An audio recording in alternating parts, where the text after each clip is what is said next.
Hi everyone, thanks for joining us. My name is Giovanna Tiara Christie. I'm a senior neighborhood planner in the Office of Neighborhood Strategies here at HPD. I'm going to go through the presentation on Where We Live NYC to catch up those of you that may have missed the meeting on March 7th and 8th. And so at that meeting, we had various speakers to introduce the process, including our Commissioner, Maria Torres Springer, the Chair of the New York City Housing Authority, or NYCHA, Shola Olatoye, and we also had a guest speaker, Professor Olatunde Johnson, who shared a little bit of background on fair housing history. But really, we want to get to the meat of the presentation today. The goal of it is to share some of the details of Where We Live NYC so that you can all make an informed decision about how your organization wants to participate. So we're going to cover a little bit of the basic background to clarify the context for this process, introduce Where We Live NYC and what it entails, share our vision for the engagement strategy and the roles that your organization can play throughout the process. Then we'll talk a little bit of some of the data analysis we'll be doing and gather a little bit about what we're going to do with all this information and input gathered. Unfortunately, we won't be able to do a Q&A with this recording, but you are always able to send us an email at wherewelivenyc@hpd.nyc.gov.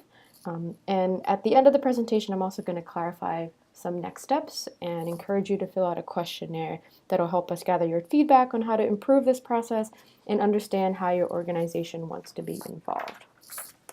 So starting off with a little bit of history and context, we have such a diverse range of organizations that are participating in the stakeholder group, from community leaders, service providers, academic researchers, and affordable housing developers and advocates. So we just wanted to get on the same page on what exactly we mean when we say fair housing. As many of you know already, fair housing protections are grounded in civil rights era activism and legislation, specifically the 1968 Fair Housing Act, which protects people against discrimination when they're renting, buying, or securing financing for any housing.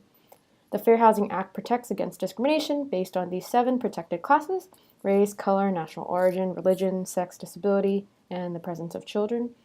And it's also strengthened by the New York State Human Rights Law and New York City Human Rights Law, which include additional protected classes like source of income, age, sexual orientation, military status, just to give a few examples.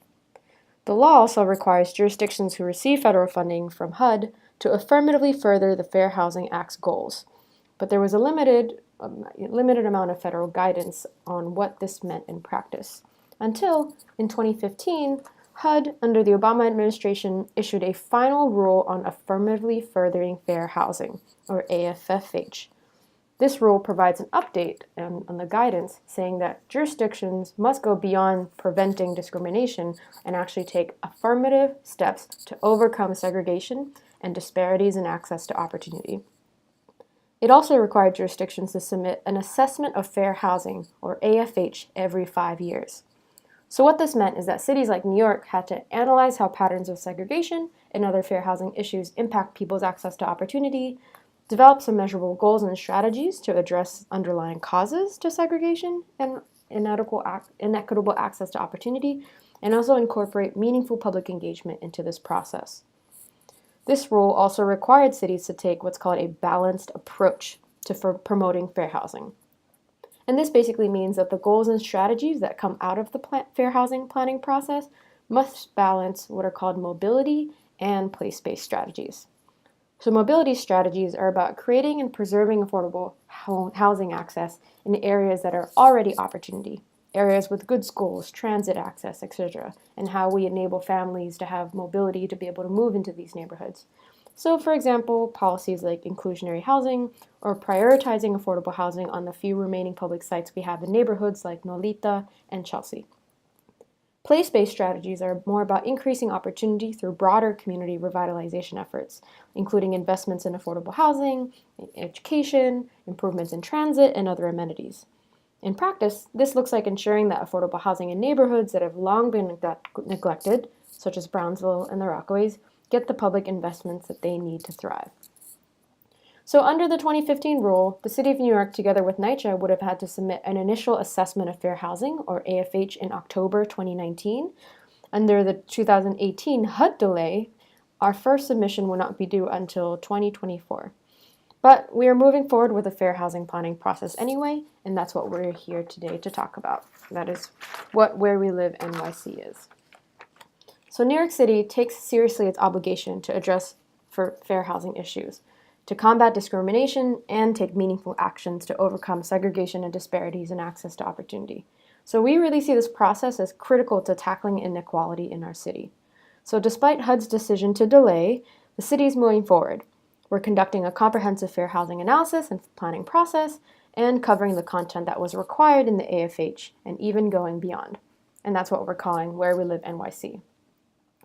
We want this to be a process that will study, understand, and address patterns of residential segregation and how these patterns impact New Yorkers' access to opportunity.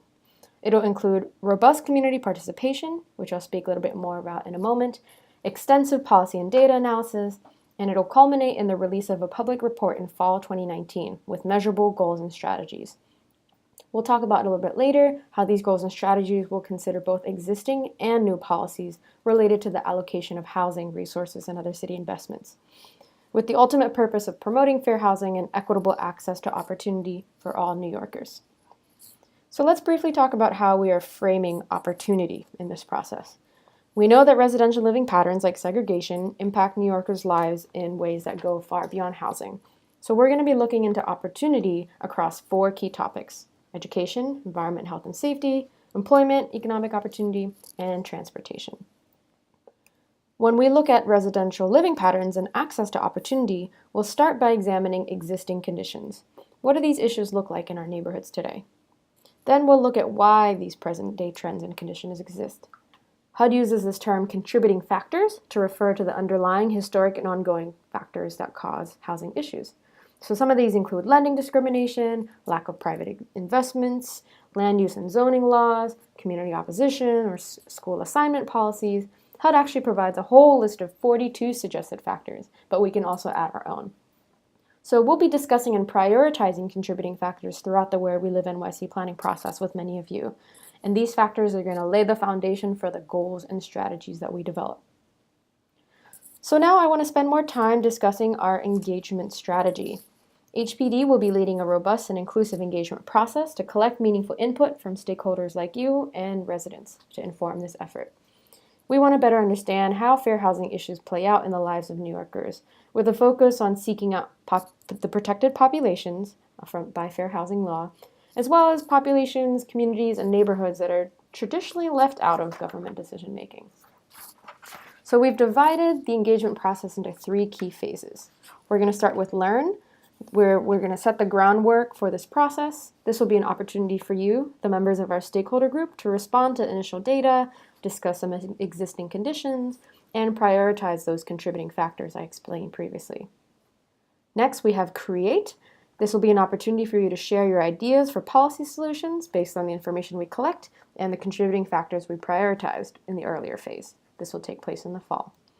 In 2019, we'll transition into Finalize, where we'll share back our initial policy framework, taking into account all that we've learned from our stakeholders, our outreach and research, and engagement with the general public.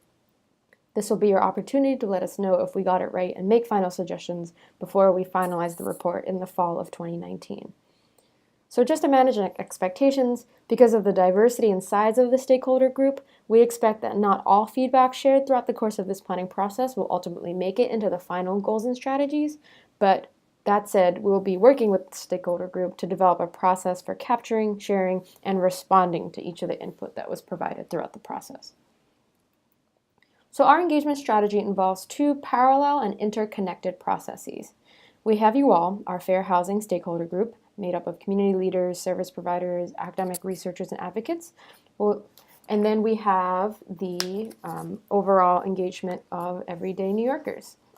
We'll also be engaging elected officials and members of the NYCHA Resident Advisory Board throughout the process, and a few members of NYCHA's Citywide Council of Presidents are actually also part of the stakeholder group.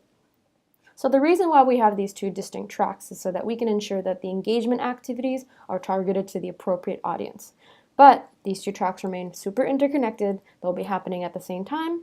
Many of you may want to lead these community conversations with the New Yorkers your organization represents and serves, and we'll be sharing insights gathered from New Yorkers with the stakeholder group and vice versa. So the primary way we'll be collecting feedback from this stakeholder group is through topic-based roundtables. In these roundtables, we'll get into the weeds on the different fair housing topics. So at the end of this session, we're going to share with you a questionnaire that's actually also included in the email, where we're asking you to rank which topics you're most interested in participating. We're going to be developing these roundtable groups based on your preferences and with an eye to creating diverse groups that are a manageable size. I can talk a little bit more about that later. But we have the topics listed here on the screen, and note that the first two are fundamental conversations that will ground this process, and the bottom four will build on those conversations and focus how residential living patterns like segregation impact access to opportunity for New Yorkers. So now let me provide a little bit more detail on each of the topics. Causes of segregation and integration. This roundtable will look at the history and ongoing contributing factors of segregation, integration, and concentrated poverty. So this includes how residential living patterns connect to race, ethnicity, disability access, and the location of publicly supported housing. So note that this group is going to focus a little less on the impacts related to segregation, while the other ones are going to focus more on that. And this group is going to focus more on the history and continuing causes of segregated living patterns. That said, those conversations on those causes are not going to be limited to this group. This group is going to set the foundation, and those conversations will continue throughout the other topic-based roundtables. The next one is disproportionate housing needs, which is going to look at the extent to which the housing needs of different populations, especially priority populations, in New York City are being met. So we're looking at the availability of housing for persons with disabilities, different family sizes, voucher holders, and other populations protected by fair housing laws. This topic group will also address housing challenges like discrimination, disparities in overcrowding, cost burden, substandard housing, homeownership, and other issues.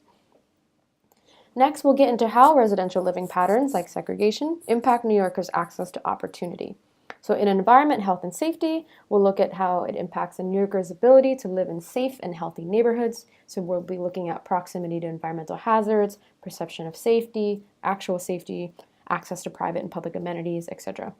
And we'll be working with government partners like the Department of Health and Mental Hygiene, amongst others, to support this topic. Education will explore the extent to which these living patterns impact a student's ability to access quality educational opportunities, including neighborhood and school makeup, admissions policies, student achievement measures, etc. We're working closely with the Department of Education to thoughtfully contribute to their existing diversity plan and school diversity working group and ensure that their efforts are incorporated into Where We Live NYC. For employment and economic opportunity, it'll look at how these patterns impact New Yorkers' access to not just employment and these economic opportunities, but ultimately wealth building. And finally, transportation will look at how these impact New Yorkers' access to reliable and affordable transit. To make these roundtables more tangible, here's what we expect to cover during the Learn phase, what you could expect to see in an agenda for the Learn phase meeting. We would start with a brief presentation to help frame the topic and share some initial data findings. Then we'll dive into smaller group discussions so you can respond and interpret the data, tell us what's missing, and also beyond the data, what are the other existing conditions related to the topic. Then we'll identify the root causes of those existing trends and conditions using HUD's list of contributing factors and coming up with our own. And then we'll prioritize those contributing factors together. And at the end, we'll have a report back and next steps. Connecting this back to the timeline, we expect to have a roundtable at each phase of the stakeholder engagement for each of these 6 topics. So for example, if you are part of the transportation roundtable, you'll be meeting once during the Learn phase, once during the Create phase, and another time in the Finalize phase. If you're part of 2 roundtables, we're asking groups to be a part of no more than 1 and 2, then you can expect to be part of you can have 1 meeting at each phase for each of the roundtables. Zooming into this Learn phase a little bit, this means that we're currently in our Kickoff group meeting, which is what the yellow block is on the left, and then we'll have these Learn phase roundtables for each of the 6 topics this spring and summer. Then we'll come back together in a full group meeting in the late summer, early fall to share back some of the insights across those topic-based roundtables, get group members prepared for the Create phase roundtables. By the way, a copy of this timeline is also available in the handout, which we've also linked in the email. And then finally, in the early summer, we'll be launching engagement with residents, which is what the green bar that you see at the bottom is. So let's talk a little bit more what engagement of residents look like.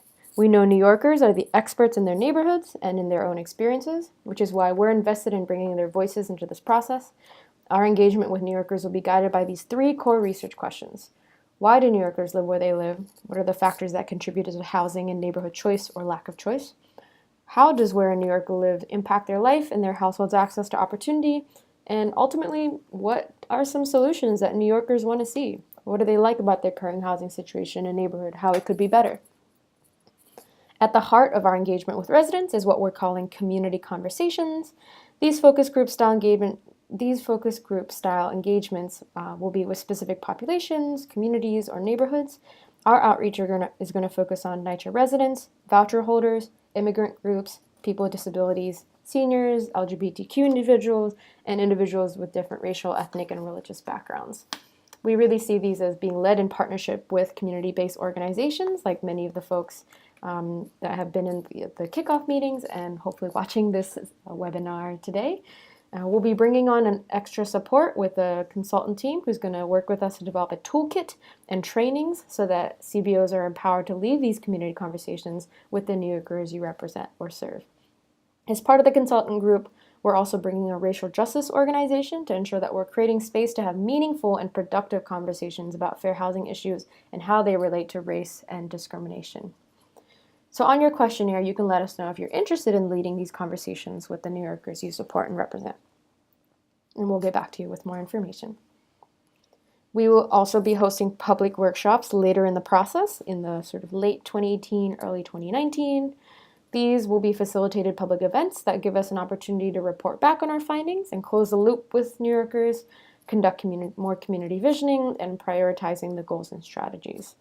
We also see these events as opportunities to bring different communities together to discuss issues of fair housing, as well as bring members of the stakeholder group together with the general public. The exact timing and content of these events will depend on how our community conversations are developing, but we'll be sure to keep the stakeholder group informed. To support these in-person engagements and the larger Where We Live NYC process, we'll be launching a dedicated website that will include project updates, resources, upcoming events, and another opportunity to share feedback digitally. And as part of that, we're also creating a social media campaign to raise awareness about the project and support public participation. And finally, HPD's Research and Evaluation Division will be conducting a survey with the goal of collecting data at scale on fair housing topics. So this will help us ensure that the insights gathered from the community conversations resonate with a representative sample of New Yorkers.